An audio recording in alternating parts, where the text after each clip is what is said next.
Welcome to the Biotech Startups podcast by Exceeder. Join us as we speak with first-time founders, serial entrepreneurs, and experienced investors about the challenges and triumphs of running a biotech startup, from pre-seed to IPO, with your host, John Chi.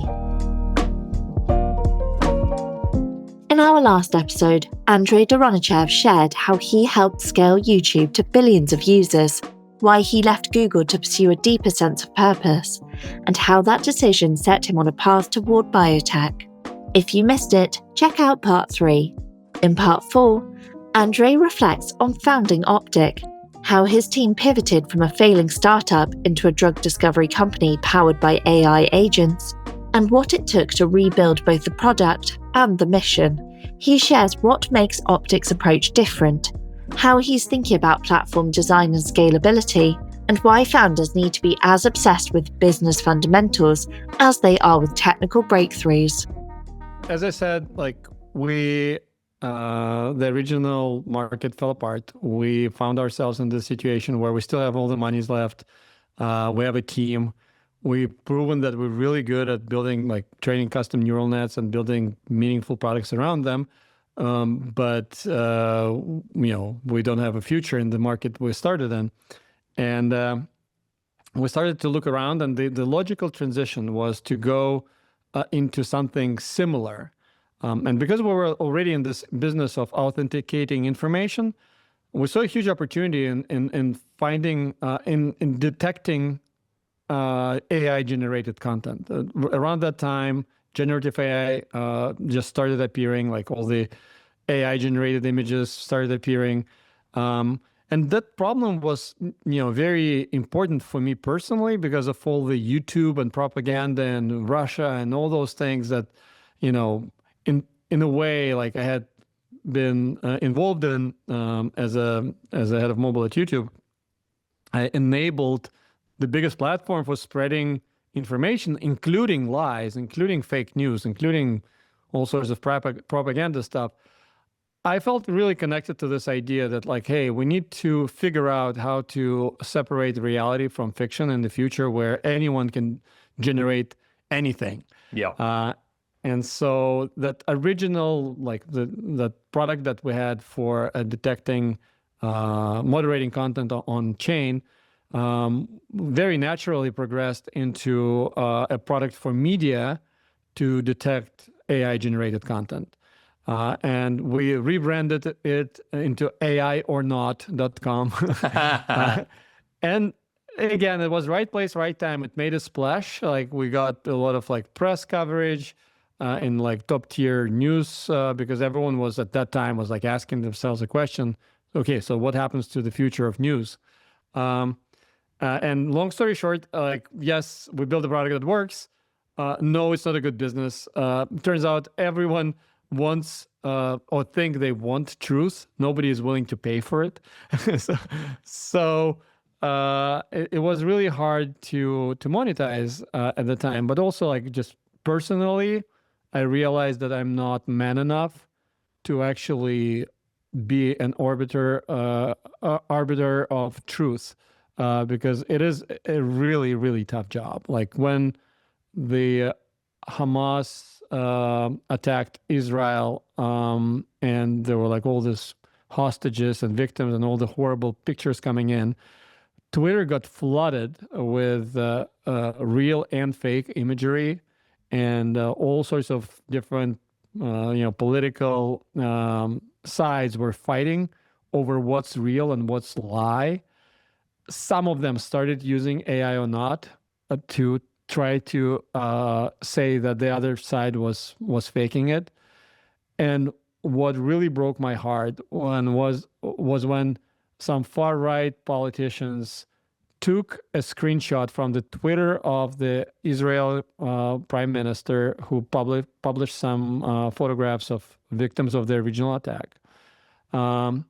And that photograph was edited with faces or name tags being blurred out.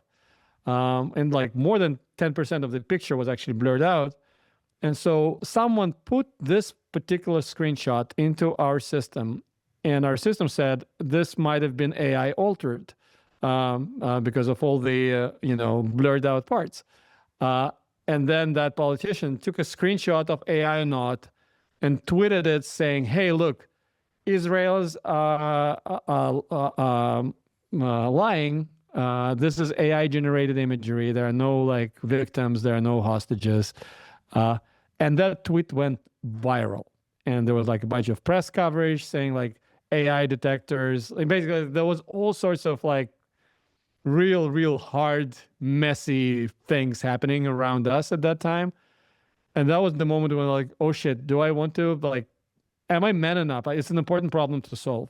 Am I a person who is like willing to stomach that level of uncertainty, scrutiny, and frankly, like just a bunch of dirty, like unfair coverage that people like generate through those kind of, accusing each other of fake news.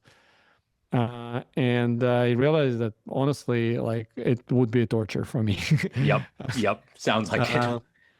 So luckily enough, like we had a great team and a good product that was growing. And luckily enough, I met a person who was willing to take a role of CEO in this startup. And we spun it off as a separate company. Spun it off, and hired a new CEO, like not hired, but he basically took a lead as a founder and CEO. That's the right way to put it because he really committed. And got a new investment. And basically now it's one of our spokes, essentially. Like our whole previous team is in this company called AIorNot. And we were left as a founding team at OPTIC, we were left with this hypothesis of bio and AI for drug discovery. Interesting. And that is how we are where we are like now, right? So it was a really interesting and thorny path to where we ended. And I mean, I love that because like sometimes people think that these entrepreneurial journeys are just like up and to the right, and it's like, it's kind of that Jensen Huang kind of like, it's like overnight success, 30 years in the making, like that's right. right. And it's like all over the place. And many pivots, right? Like Slack used to be a gaming company, like and had like an internal tool that they used. Or Twitter was something completely different before it became a microblogging service.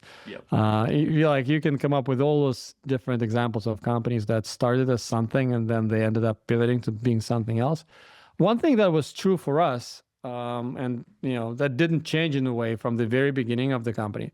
So we started with this like good proprietary research where we are really good at massive information retrieval and screening of like large quantities of data.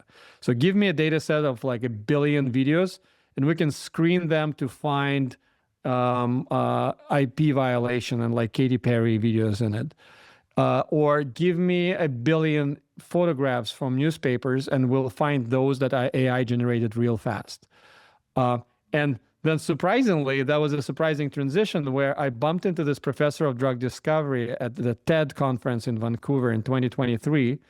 And, like at TED, people get at the table at lunch and they start like sharing what they work on different walks of life, very different areas, but all like cool, smart, interesting people. And so this professor, Professor Cherkasov of University of British Columbia, was telling me about how he spent his life, developing cancer drugs. And I was telling our story.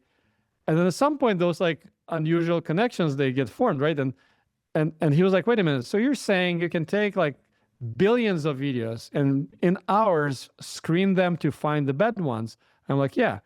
He's like, can you take molecules instead and screen them to find the active ones? I'm like, I have no idea what it means, but probably we can. I can imagine as a computer scientist that a molecule is a way smaller amount of information than a video. So yes, like, that's what we do, right? Like we deal with large quantities of data to find something within those, like those search and retrieval problems. And he was like, well, you know what? Like right now there are like this ginormous chemical spaces available, like, and I mean real 40 billion, and there's like 1 trillion molecule synthesizable space out there. And our job as early drug discovery researchers is finding active compounds among those that would be active for certain targets. And right now I'm running docking on those like very expensive machines, and I can only screen like a few million of those compounds in a week. It sounds like you can like screen billions in hours. Like we should try to do that. Yeah. And at that time, like all of my 10th grade chemistry knowledge Came was rushing like, yeah, it was like trying to come back into my head. And I was like, okay, I will need some time to study, actually. I will need some time to understand the problem space. So it was April 2023. We're still working on AIorNot. That was our main product. And I came back from Vancouver and I told about this to my team almost as a joke. I was like, yeah, imagine we could cure cancer with AI. That would be fun. Ha ha ha. And my co-founders were like, actually, that sounds super freaking interesting. Hell yeah. And then my main co-founder, who is our head of AI, just starting like as he's a researcher at his heart, right? So he started some research on the side and participated in a Kaggle competition for protein function prediction. Just like for the kicks, right? Like, can we do something useful with AI in that like life sciences field? And he won it. He won the gold medal. And so like a couple of months later, he comes back and he's like, you know what? Like, I think I know what to do. I think we can do stuff. Whoa. That's like, wild. Dude, this is wild, but this is like so far, like we are no life scientists. We don't know anything about this. He's like, yeah, but this is just, it's AI, it's information. Like we can be useful for life scientists. We can enable teams to do things way faster, like this Professor Cherkasov guy.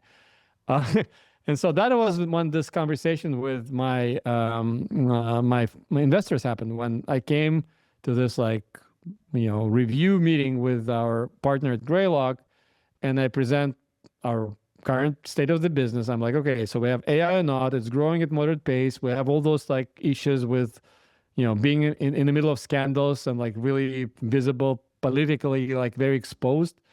And I'm not sure I'm loving it. And we have this crazy one, which is we could use parts of our technological stack and then like develop it into like an AI drug discovery platform. And that partner of ours, David Thacker, he was really great. He was like, look, I know that the first one makes more sense, like if you think about it with your rational brain, but the other one makes your eyes light up and you're clearly passionate about the problem, and you should do that. It sounds like that's what your team wants to do. That's what you want to do. Like, you should do this. I'm like, but this is crazy. He's like, yeah, it's crazy. You're likely to fail, but this is a thing that more likely will keep you focused and pushing hard for longer time because you're passionate. And that's how we're like, okay. At that time in my head what's going on, what was happening as we like researched more, I started opening up to this idea because I realized that back in the school when like I had those scary feelings about biology and chemistry, that those are so uncertain and so complex, and we're nowhere near writing an equation that would define how cell works, right? I mean, we can't do that. And we won't be able to do it for a long time. But now I was like thinking, hey, with AI, we're essentially like, what is an AI model, right? It's an approximation of an equation. Like you're creating a model that tries to encompass the whole complicated process, like all of the language, in something pretty compact, that like surprisingly compact, several terabytes, right? Like all those big language models.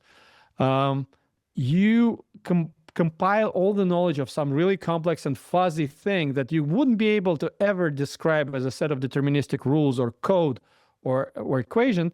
But somehow, if you give it enough data, enough compute, it can sort of self-assemble itself into this compact form. And so given the pace of innovation the pace of progress in the AI field that we're seeing, it's not too crazy to imagine that even though we as humans cannot understand and comprehend all of the complexity of, let's say, even like a single cell, maybe if we set up enough data collection loops and we find enough compute and we feed it all in a meaningful way, maybe we are at the brink of what happened to languages, where suddenly machine will be able to inherently understand those rules that we don't understand, and would be able to come up with something meaningful that generates, reasonable stuff out of like what feels like a bunch of random data. And so I just had this like feeling that maybe once again, maybe the wave is coming. Maybe this is the right place, right time, where like it doesn't feel like it yet, but about to start happening. And that's the bet. Like if you look at my career, I feel like this is the bet a lot of entrepreneurs in tech are making. There's always like, okay, maybe this Web3 is real. Like I need to start paddling right now to ride the wave if it happens. And it might not happen. Or maybe this VR thing is real right now. It feels like it's about to hit. Like I got to start paddling to ride this wave. And so it was a similar thing here, right? I knew about, like, as we researched, I knew that like, companies like in Silica Medicine and Atomwise and, Benevolent, like all those like early stage AI drug discovery company from the first generation, like in 2010s, started, and like, a lot of people in the industry are very skeptical and asking where are the AI drugs. But I also knew that, like say in Silica, made it through, like, and, I admire their resilience. And they're now like in clinic, and they are like actually delivering a drug, hopefully. And so it felt like the generation of technology has changed, and maybe now is the time. And so altogether, this thinking and the situation with our original product and the encouragement from the investor caused us to at some point go, you know what, like, yeah, we're doing it. And we renamed our email domain from OPTIC to BIOPTIC. Hell yeah, let's go. Was not very creative, but very like important milestone. We're like, okay, we are actually doing this. Like we're AI for life sciences, we're AI for bio. We're going to build an AI native biopharma company, or at least an AI native biotech, and we're going to figure out what it means. And we're going to have to hire and partner with some great minds in life sciences. And right now we're like not set up for this at all. So we'll have to change the team and like, spin off the part that did AIorNot as a separate company and restart this company in a different way. And so in a way, like I tell this story as a continuation of one company, but truth is like, that's when really the current company was born from scratch. And was, July 2023. And then like it took some time to set it up. So like really, beginning of 2024 was when we really were like truly set up and operational in this new framework. Very cool. And again, it's kind of the twists and turns. You just never know. And exactly what you said, kind of like about like catching waves. Like you gotta just paddle and do it and see. You gotta learn by doing. And then when sometimes it just doesn't pan out. And that's okay. But what's more important is that you go out and paddle again. Like, yeah. I love those surfing metaphors when it comes to startups, and I think I overdo them. But for those of you who's listening who's into surfing, like, in some cases it's tempting to catch the shoulder of the wave where the wave already broke. You already see that a couple of people already like riding it and you dropping on them. Don't do that. But sometimes like you take a shoulder of the wave because it's already obvious. You know where to catch it. It's easier to do it this way. You won't get the peak. You won't get the most thrilling ride. And you might, in the case of surfing, you're not allowed to do that because you will drop on the person. But like this metaphor extended to startups, like in some cases, it's easier to jump on the market that is already obviously there, right? Like something's happening, it's happening, like e-commerce, like, okay, great. Like there are examples of successful companies out there. I will start another e-store, like I will, run the playbook and I will be reasonably successful here. And you can make a lot of money doing this. But like that idea of like riding a wave that is about to form that is not seen yet, like to me personally, it's the most thrilling one when you're jumping on something that is about to happen, that until now is science fiction. And those few courageous minds who started embracing it before even like myself, right? Like those people are in many cases being laughed at and not taken seriously for years. And then it turns out they were right all along. Right. And suddenly they're heroes. But but for a while they are just not, taken seriously. And I feel like AI for life sciences is having this moment where suddenly, like, even when we started, first conferences I went to, like first JPM and first Bio, it was still like you would talk to a lot of industry veterans and they were like, yeah, those AI companies, you guys are like running around with this thing that doesn't work. And like this year's Bio, pretty much everyone I talked to, they're like, yeah, okay, this is happening. Like we need to figure out like how to enable AI strategy, but like this is happening. Yep. Right? So this happened within the last 2-3 years when it suddenly became like common knowledge that, yeah, some way AI will be transformative to this industry. And it's just a matter of like how exactly. Like maybe not de novo single shot molecule generation. That's still like, if you talk to hardcore scientists, like a lot of them are still very skeptical that you can do it. That's fundamental reasons for it. Like I still believe like we need orders of magnitude more data to actually be able to do something like this, like reliably. Like we have 1 trillion tokens to train GPT-3. Like all of the academia publicly available data on small molecule to protein interactions, like 20 million or something data points, right? So it's 6 orders of magnitude of a difference. Someone has to generate this data first. Yep. So there are objective reasons why like the magic did not happen. But while magical AI like AlphaFold, which suddenly like solves something that wasn't solvable before, while this is thrilling, there's also like a huge field of boring AI that does things that were done before. Like you could already write, I don't know, a clinical trial protocol by hand, but suddenly if you get an AI that does it just as well as human and saves you tons of time and money, or like helps you do a due diligence around the drug, or does search and evaluation work for you to find a molecule you want to in-license? Like those kind of things, they feel like they just like, marginal automation improvement. But if you can do those things and be way more efficient and move faster and save money, suddenly your chances of getting your breakthrough medicine in the hands of patients at the end of this long journey are increasing. And so this is how we see ourselves here. We're like very low ego team in this sense. We're not here to like transform the industry in the most profound ways. Maybe we will, and great. But really, the mission as it's formulated for us, it's more down to earth, and that is we want to harness modern AI research to bring real drugs to real patients sooner and cheaper. That's it. And there are so many ways to do it, right? And that's, we as a team, that's what we are here to do. That's amazing. And yeah, I think all of you talked about like the boring AI, it all adds up. There's like screening is one thing, and like kind of there's like so many other things that need to become more efficient, like upstream, downstream, like all across the board. And like, that is critically important. And I think, I love that the mission is kind of broad in that sense, because there's a lot to it. Like there's a lot to it. And so can you just tell me a little bit about BIOPTIC's, like your guys' technology and platform, and how you're, effectuating this mission in its current state? Yeah, of course.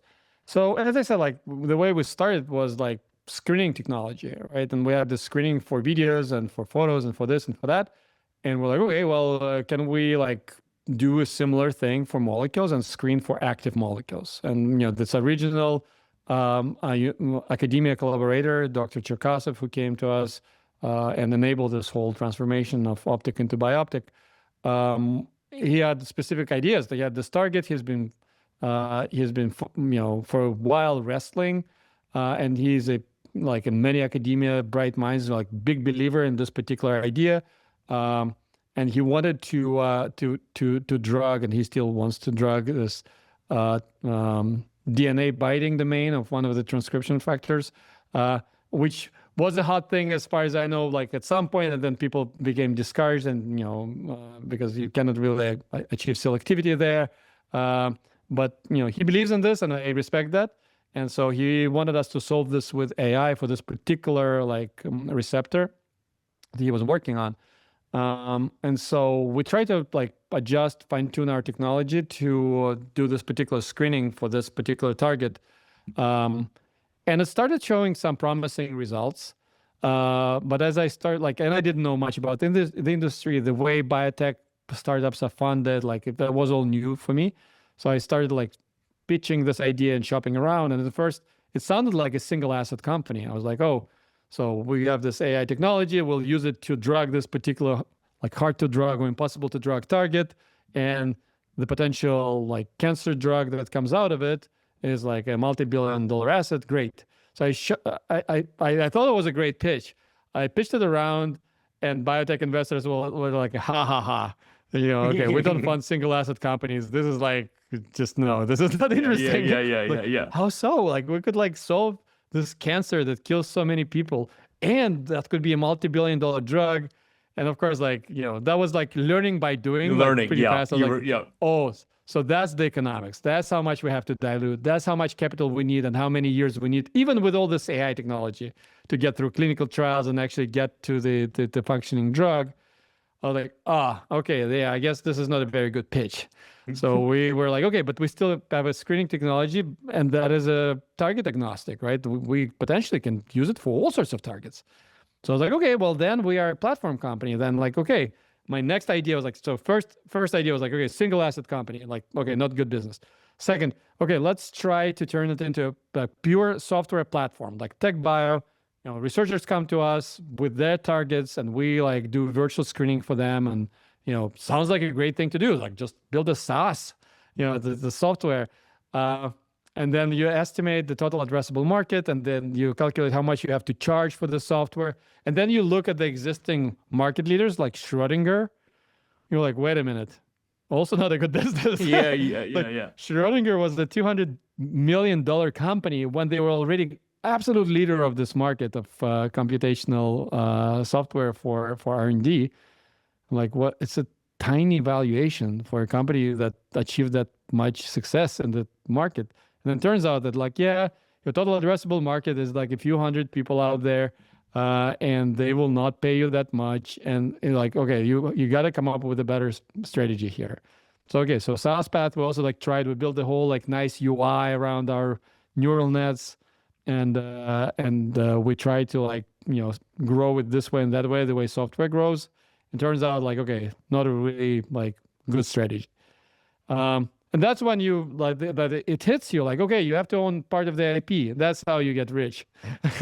Like, all right, research collaboration deals with pharma. Let's like go and like sign some deals and like help some programs to quickly screen their things and optimize their molecules. And that time, like our first model was called BIOPTIC B1. And that was like a pure screening, so ligand-based screening that enables you to find hits for novel targets. For existing targets, for known targets, for which you already have an existing ligand. So essentially, it's a patent busting kind of use case, or finding a best-in-class drug kind of use case. And of course, like to us, like as noobs and like wide-eyed wanderers who entered the industry, was like, okay, well, like we generate this molecule, and it's a completely novel molecule. Like we had a cutoff point of 0.4 10-molar similarity. So whatever we generate was completely novel. And we then test them in wet labs, and they work. It's like our thing actually works. It predicts molecules that actually completely novel, and they're active, and you can confirm this in the wet lab. To me, it was like a gold. It's amazing. And then you talk to a bunch of people in the industry, and like, yeah, whatever. Like you found a hit, so what? Like from there to mouse, and from mouse to IND, and to IND to first dose in a human. It's like endless journey. Like you solved. You're claiming you're gonna make the journey from here to London faster by making an elevator ride down to your lobby of your building faster. It's nothing compared to the 9-hour flight. Yeah. I'm like, oh, okay. So then we started doing those research collaboration deals, and of course it's a great thing to do because at first it gives you like a exposure to different research programs out there. And challenges your software across different targets. And it turns out like, you have better targets and not so good targets. In some cases, they don't work so well. But on average, like we learned from those research collaborations that the platform works really well. And that time we started developing BIOPTIC B2, which was a model that is pure sequence based and enabled us to find binders for completely novel targets. And besides, it allowed us to expand beyond small molecules into peptides, and like across like a number of academia. So we have like a dozen programs running. Like 6 of them are public on our website, and then we have a few more like where we just like a fee for service or research collaborator for a bigger company or academia institution, which we are not publicly talking about. But basically, in all cases, we use our AI platform to speed up existing program for someone else, and then we have a few that we funded ourselves as a next step that I'll talk about it. But with those research collaboration, we found that our stuff works. We find cool binders, like hopefully like this year there's going to be a number of papers that will come out about that. So to be fair, like we only started signing those deals exactly a year ago, like a year and a couple of months ago. So within a year we discovered the number of active hits, optimized them, and some of them are first in class. Some of them are best in class, enough to like get a few good papers, enough to be accepted to ASCO as one of the poster presenters this year. And so like I feel like we've proven that like at least the R&D automation part of our platform works. But and then BIOPTIC B3 model is the AdMetox optimization tool that we built on top of those first. So we started like building, like layering this stack and basically automating stages of drug discovery as we go through them. But also, so this was the core, the foundation of BIOPTIC B1, B2, and B3. And those really are the models for, like this one tiny bit of the long process. So they didn't really go into biology. So we didn't really do anything around target discovery. And I feel like this is like the most complicated part. We did automate part of chemistry, and like from here's like, if you come to us with a target name, we can really fast go from here to like, here are some really good wet lab validated hits. Here, like let's optimize them for potency, let's optimize them for selectivity, all in like AI automated loop. And then, let's optimize them for AdMetox and like, get close to like getting into animal model with this model, like with this molecule in a couple of months rather than like a couple of years, which I feel is cool. But as you know, like this is a very tiny first steps in the long journey. And so that was the most important, I think, learning for me and the team in the first years, like how complicated, how hard drug development is and how many steps there are and how many things there are to automate. But another big thing that I learned was that when we started in this journey into life sciences, we were thinking about the science part, right? It's like R&D, whatever parts of the development of a molecule there are, we're thinking of it as specifically a scientific problem. And with me working in this market, trying to sell and sign deals and bring funding and spin off some of our internal programs and get them funded, and talking to a lot of founders in the field and understanding all the stories of like hundreds of biotechs that failed, and then coming down to like one specific truth, which is pretty grim. This market is tough. And technical success, scientific success, getting a good molecule, getting published, getting like your program to clinic is nowhere near the same as getting the commercially successful drug out there.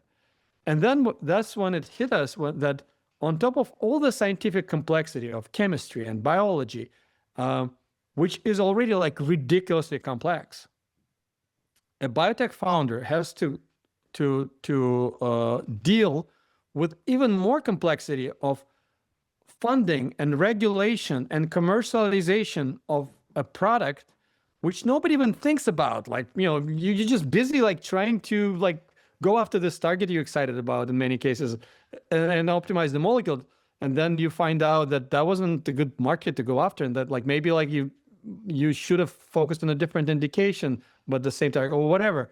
And then once you have like your clinical trials and you made it through, you got it through IND and you got to the clinical, like great, that's huge, right?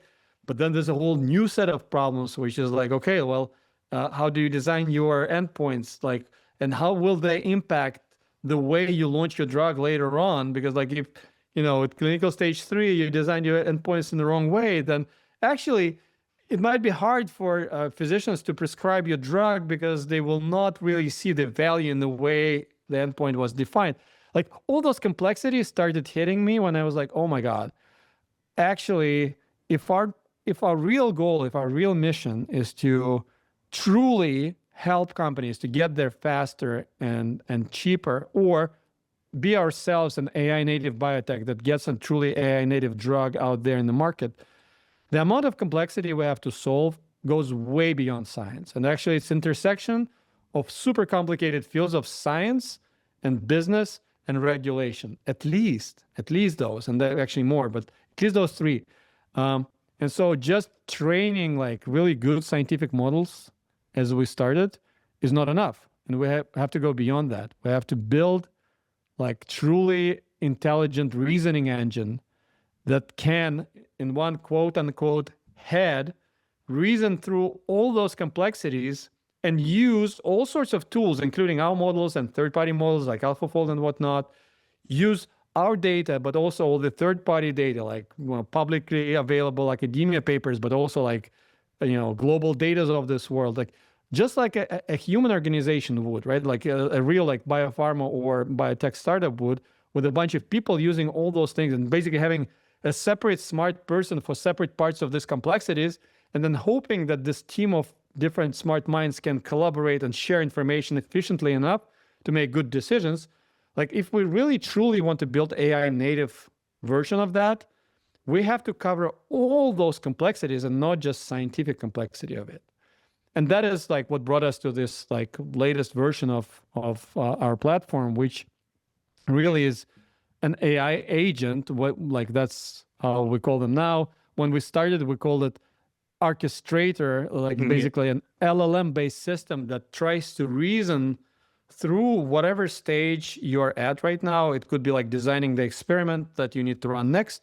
It could be sending emails to CROs and like negotiating wet lab quotes for the next assay you need to run. Or it could be making requests to global data and Google search and clinicaltrials.gov to analyze the universe of competitive drugs and trying to understand if there's a program you can license instead of developing from scratch if you want to go after this indication. So this is like the ultimate vision of what we're building right now, this like truly intelligent system that can reason and use all sorts of scientific and business tooling underneath that basically creates an automated self-driving biopharma. That's really fascinating. And I think the part that really stood out to me is that it was built upon your just firsthand experience of like here's like, holy crap, the problem set is way bigger than we thought. And then you just you peel back another layer of the onion, you're like, holy crap, it's even bigger and it's even bigger. Yes. And so but I love that your ambition continued to match because like sometimes I think you can keep peeling it back and you're like, this is impossible. Yeah. And you just which might be true, by the way. Like a lot of people tell me this. Yeah. I mean, everything seems impossible and then like you said, then something, the switch flips, right? Yeah. Where like exactly what you said, for a long time, AI and science was like, yeah, whatever, computational people, whatever. I was like on the other side, I was like kind of like the wet lab person and was highly suspect of everything comp bio. Yeah, of course. But then I like eventually I came to, and it's kind of, there's a kind of that just happens. It feels like it happens overnight and everyone's in. But I like that you were unpacking this, and you're talking about not just like, I believe that too. I think sometimes as scientists, we can think that's all that matters. Like that is it. As long as the science is. Yeah. But you just forget at the end of the day, there's a physician who needs to prescribe it and get and there's got to be a reimbursement mechanism. Yeah, reimbursement code, right? Right. And you're just like, yes, the science was sound, but that thing in the future date could totally just throw a wrench into this fantastic science. And it's kind of like, you've got to like, and I love that you're trying to tackle it holistically, because I always thought it was a holistic problem that's multivariate and takes tons of different stakeholders. And if we stay in these tribes of like, I'm the science person, the business people handle the business stuff, Yeah. and not be like cross the lines and try to like, how do we address this in totality together holistically?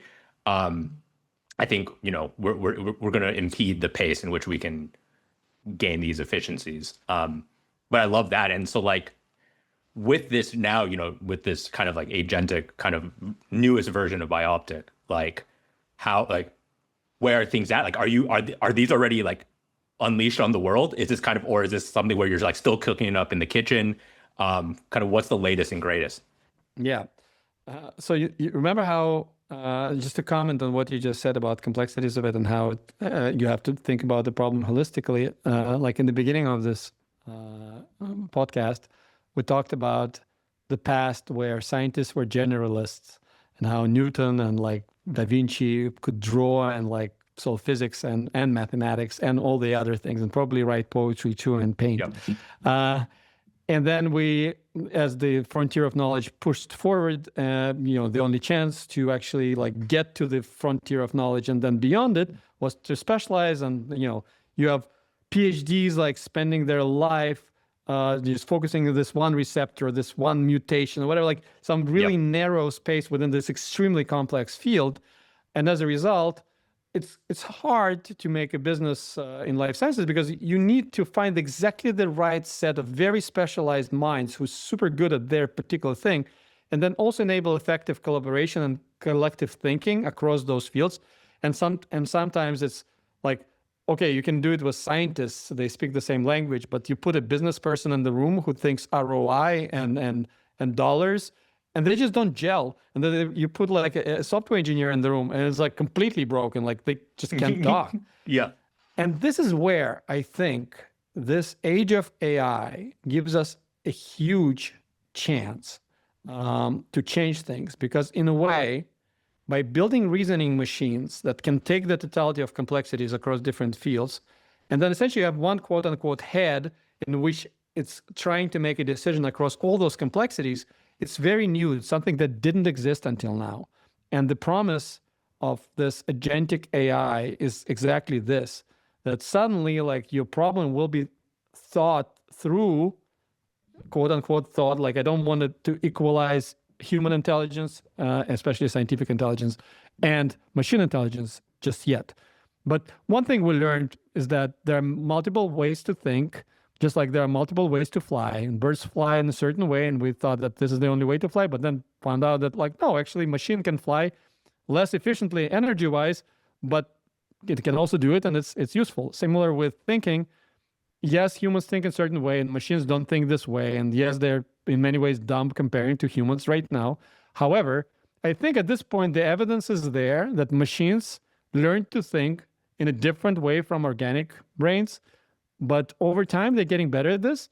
And maybe they will never be able to match us, but maybe in some other ways, they will be better than we are. And we're already seeing signs of that, right? So this is what I mean. I don't want to be criticized as one of those like AI la la land people. Yep, totally. But I do believe that this holistic thinking of a problem that you mentioned is something that was extremely hard for objective reasons, that like everyone specialized and you had to enable this cross personal collaboration. And now suddenly there's an opening which enables that suddenly makes it possible through those automated reasoning agents. And that's like where we are right now, to answer your question. So I think we're entering this era of like, we went from generalist scientists to specialists, not even scientists, everything. Like the era of generalist, as a caveman, you were like a real generalist. Like you could hunt, you can saw, you can like do all sorts of things to survive. Probably none of us would survive that. We're not generalists enough. And then like there was a time when like specialists really matter. And I think now AI in a way is leveling the field and bringing back the new spin on generalists, creative generalists that can use, like, empower their knowledge with AI platform that suddenly like turns them into one-person army. And so this is our current thinking. It's not that it's completely self-driving pharma that doesn't require humans anymore. No. But I think we are trying to envision the organization that instead of a team of 20 scientists highly specialized in each field, we need one really, really strong scientifically mind and a very strong AI plan for underneath that in collaboration can do what in the past 20-person team used to do. And that's like our current vision. So that was a long beginning of the answer to your question. I was like, wait, what does it look like right now? So the way it looks like right now is that we're a very small and scrappy team, like given that we are running, a dozen programs in parallel, that does a lot of things through automation. And then we have a team of like right now 4 life scientists who essentially each one is the orchestrator of a team of agents. And those agents right now, I will say, are not like extremely smart. They still like doing stupid mistake. And I think Andrey Karpathy, the famous researcher in AI fields, said it's currently artificial jagged intelligence. Where it's like it's good at certain things, it's horrible at other things, it's embarrassing. And that's what it is right now. But if you look at our internal process right now, you really see a scientist collaborating with a team of agents that run searches or read literature or email CROs and doing like a lot of things that are like historically were done by humans at a glacier pace. In our organization, they're happening like super, super fast right now for that reason. Like we can find new binders for a novel target overnight, and our AI agent will negotiate assay prices with a number of CROs, and will get to the point where we can send money and actually run experiments on the molecules we've just generated without owning any lab equipment. And yes, that's been possible in the past too. It's just it wasn't efficient, and so you weren't fast enough with this. But through those, as I call them, boring AI automations, we're suddenly making things almost as fast and as efficient as if we had everything in-house with one, lab facility within our company. But another thing that we learned and that we are now piloting is that, as I said, like we are optimizing for the final result, and final result is getting drugs there faster. We are not coming from a particular research field. I have no scientific ego that I like really want to drug this particular target, or like I really care about oncology specifically. We're target agnostic, we're indication agnostic, we're modality agnostic in a way. Like we're better at small molecules, but we're expanding into more modalities. But what I said about understanding the complexity of the market is that one thing I learned is that while we're trying to generate novel molecules, and many people around us try to do the same thing, there actually are tons of great molecules out there. Yeah. And they just shelved, or they just starving for funding, or they about to be cut because a new CSO came in and just cut a bunch of programs. And I realized how much waste there is, because each of those molecules is years and sometimes decades of work of incredible bright minds, millions and tens of millions of dollars spent on experiments.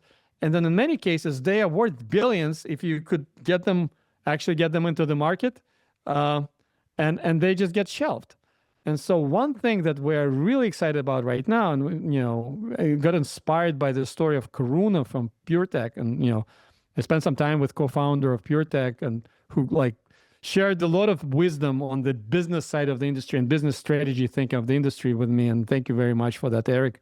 And so the Karuna story from PureTech was incredible to me. It's like, okay, shelved research, failed drug, really smart and first principle thinking by PureTech's team, who were like, okay, we can in-license this thing even though it failed, and we can solve toxicity effects through this other research that we understood. So combining the scientific knowledge and business reality that this drug right now is very cheap, we can combine those two. We can fund extra clinical trials, and boom, we can sell it for like what, $14 billion or something.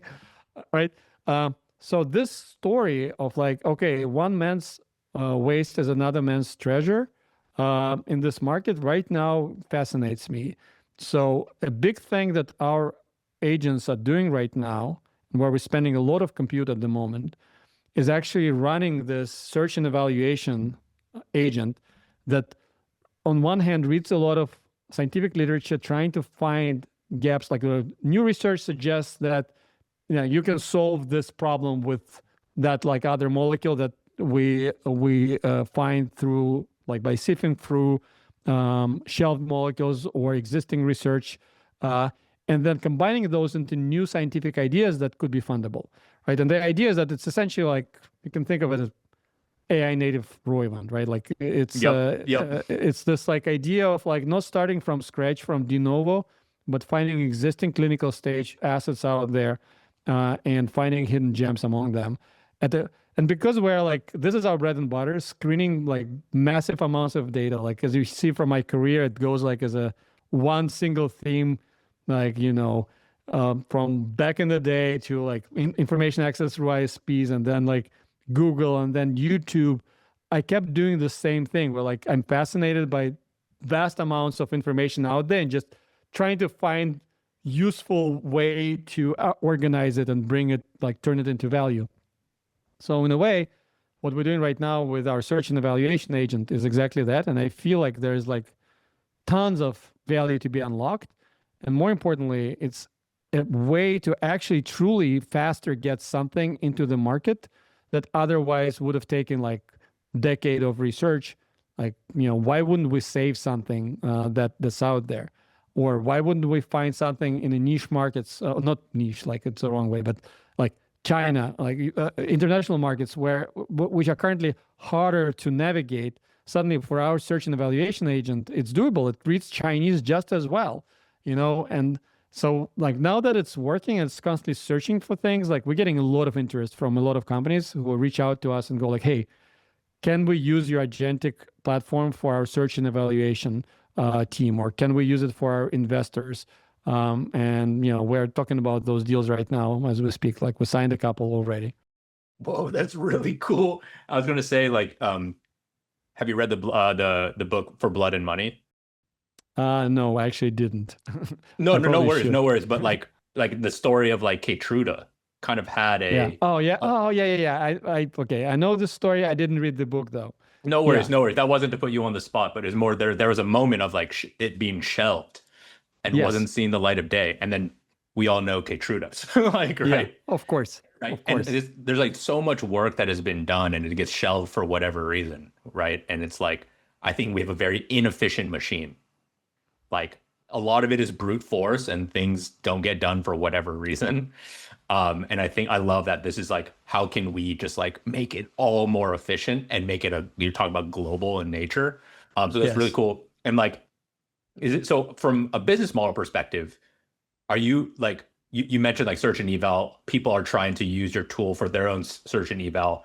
And it sounds like you're doing internal and you're like your own pipeline that you guys are like, so you're doing a little bit of both. So you're like, here's our tool. It's available to, if you want to use it, but you guys are also using it for your as they say in like software, you're eating your own dog food and like, Yeah. So look, this is the nature of bio platforms, I feel like, because so the economic reality is that like, let's say our search and evaluation agent is the best investor in the world. It can find the best assets, find all the hidden gems in the world, and just put them on the platter in front of us. What do we do with all of them?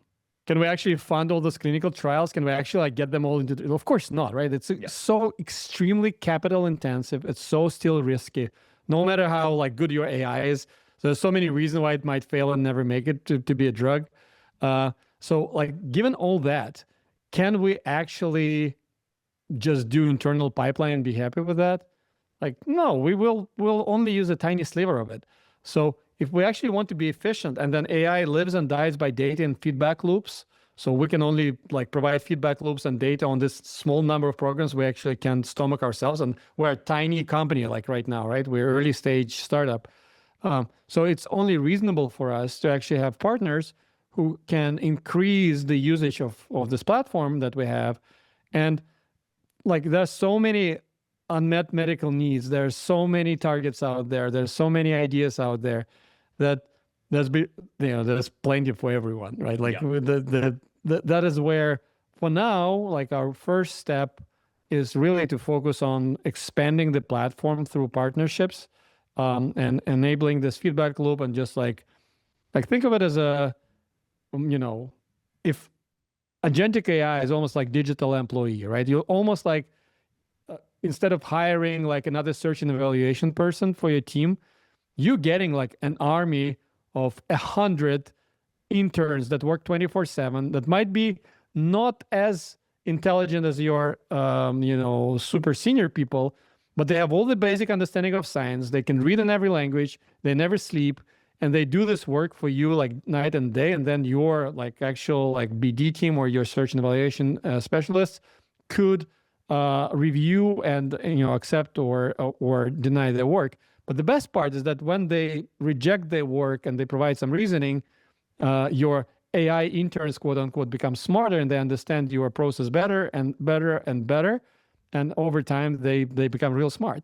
And so for us, that creates a network effect where the whole platform becomes smarter.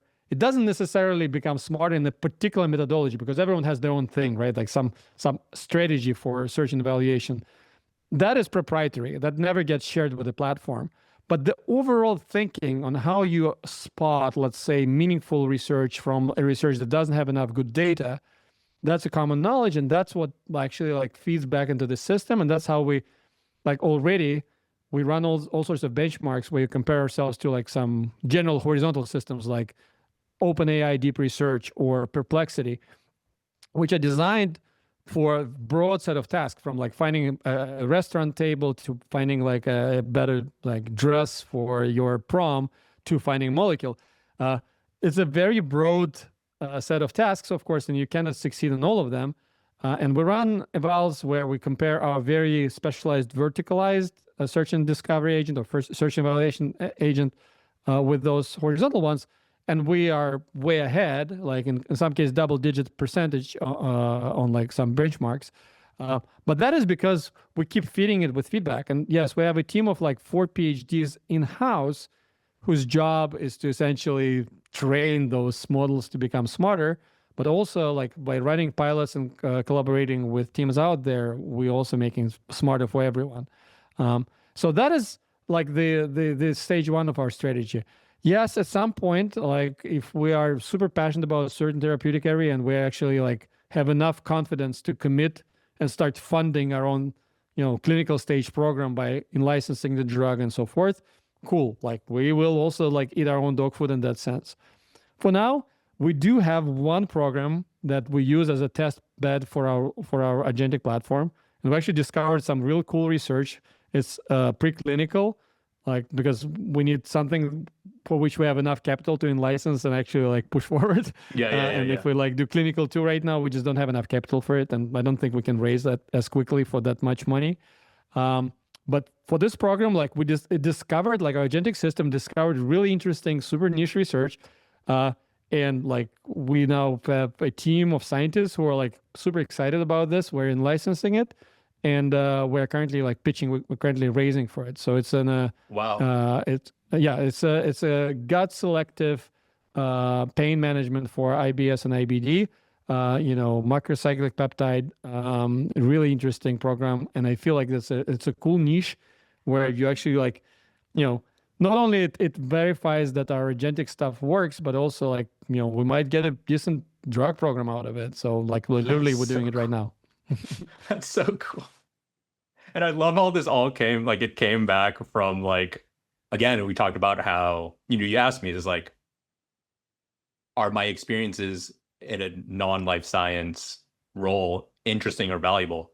This is where it all comes together and is interesting and valuable, right? It's kind of this thing where you're like, holy crap, all these like learnings that we've had on the YouTube video side, and then you're like, boom, let's like apply this tool here. And then you're starting to see it work. It's like awesome. Like obviously, like it's going to take time. It'll take, it's not Like, but you'll need to keep feeding the machine, and like you have to keep going. But absolutely, this is awesome. Like I'm fired up. Like he's like you're more understated about it. How many people made it through all the beginnings of it to get to this part, which is the actual life sciences part? Yeah, no, believe me, people do, and people do. And if you're one of those people, thank you very much for hanging in there. yeah, that's super cool.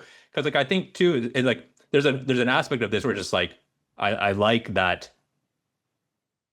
You said he's like another man's or another. Would you say one man's trash is another man's treasure? Yes. Or no, one man's trash is another man's treasure. Yes, that's right. Yeah, exactly. I was like mixing my words, but like that is like I love that aspect. There's like it's more efficient. It's more sustainable.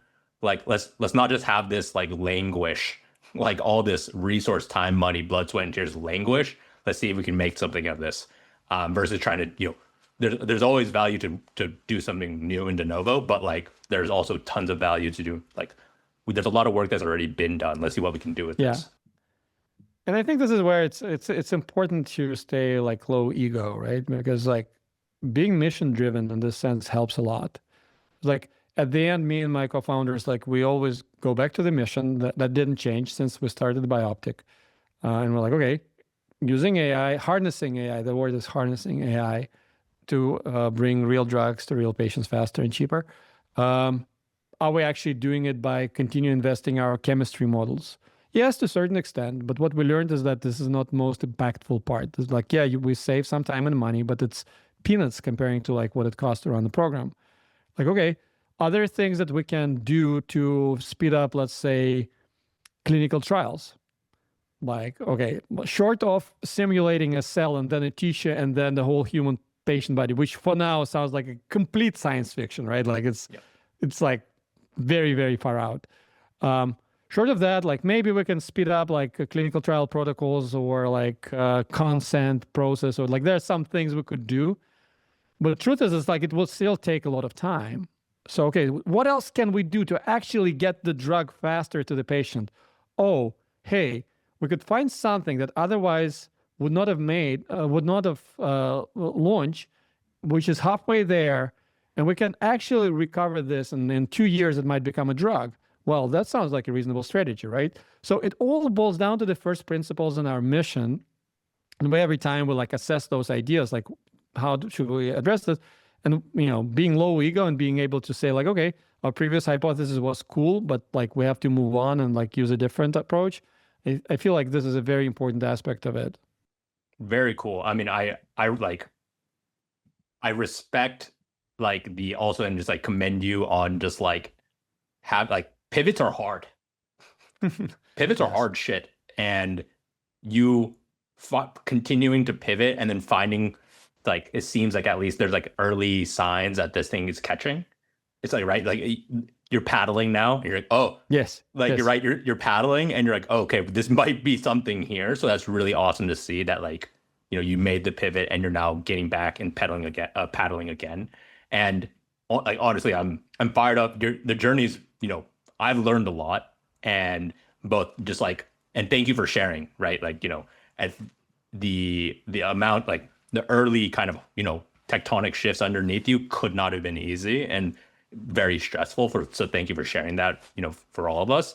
And I love what you guys are doing now and kind of weathering the storm and like continue to push through. And, I guess as we're starting to round this out, like in 1 to 2 years, where, what's in store for you and OPTIC? Yeah. So in 1 year from now, we hope to have a number of good logos on our website using our Agentic platform for search and evaluation.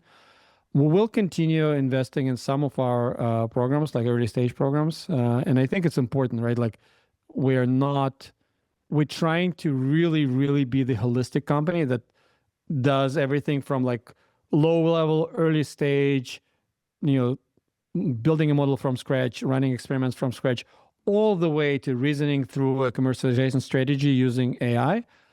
So I really truly believe that someone has to build this holistic AI native pharma that does all those parts. You cannot just like, you probably can build a business solving one of those parts and then turning it into a fee for service. But if you really want to build AI native pharma, you have to build all of those things together. So we continue investing across the board, but the main goal for the next year is to grow this agentic part, because I feel like it is the thing that connects all the dots together, business and science and regulation, and truly pushes things forward faster. So that's our main focus right now, agenticpharma.ai. And we're seeing like a lot of really, really strong positive response right now. So we have a number of pilots running in parallel. So I'm excited about that. And then we're gonna like continue publishing. Like, so there's a number of papers that are gonna come out, like some with our research collaborations, some like real big labs of great universities, and some from our own internal research team, both on the life science side, where like we discovered some molecule with our AI platform and there's a method and whatnot, but also just pure AI research. Like, for example, for this agentic AI, which is a forefront of the industry right now, we developed some really nice benchmarks and some approaches that show how verticalized agentic search and discovery platform, like the one we built for molecules, is better than way bigger model, but less focused, and how they compete and like in which cases one is better than another. So those kind of papers are going to come out this year, and I'm also excited to just see response from the community, because after all, like as we talked earlier, we're all poking the hole at the frontier of knowledge, and while we're all competing in a way, like we're also all collaborating in a way, and we're trying to be like a good citizen in the community, both of AI research and also life science research. And so we're going to continue publishing. I'm excited about the future. I'm excited too. That's freaking awesome. Like I commend you. And again, I'm rooting for you guys, and I think it's a noble cause. So like, I'm team BIOPTIC for sure. And, Thank you. In our traditional closing fashion, we have two questions for you. So first question, would you like to give any shout outs to anyone who's supported you along the way? Yes, absolutely. We are so blessed to have incredible people in our corner, specifically Dr. Art Cherkasov, who enabled this whole transformation and, enabled us to start this crazy journey into drug discovery. Thank you very much, Art. Dr. Anna Kostikova, who's been an incredible mentor and helped us so much along the way.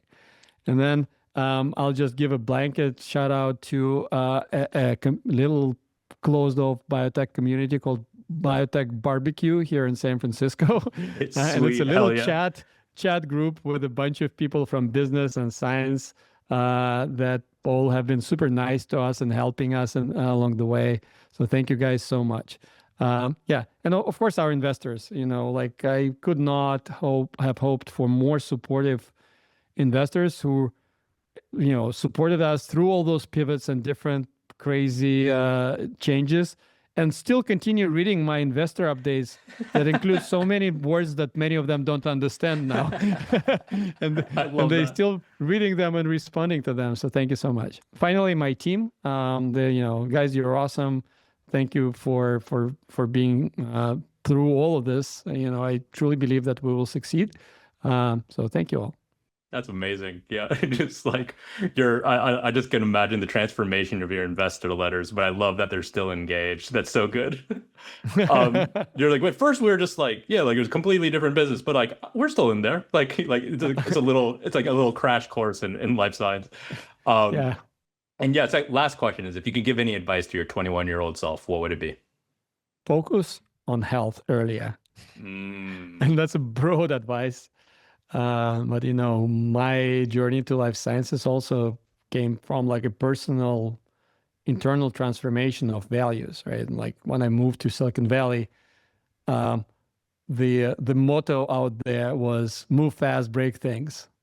And so I did, like, content platforms, like, big bucks, like crazy hours, all that.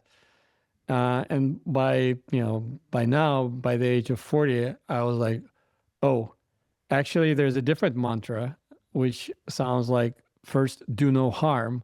And that's what health industry lives by.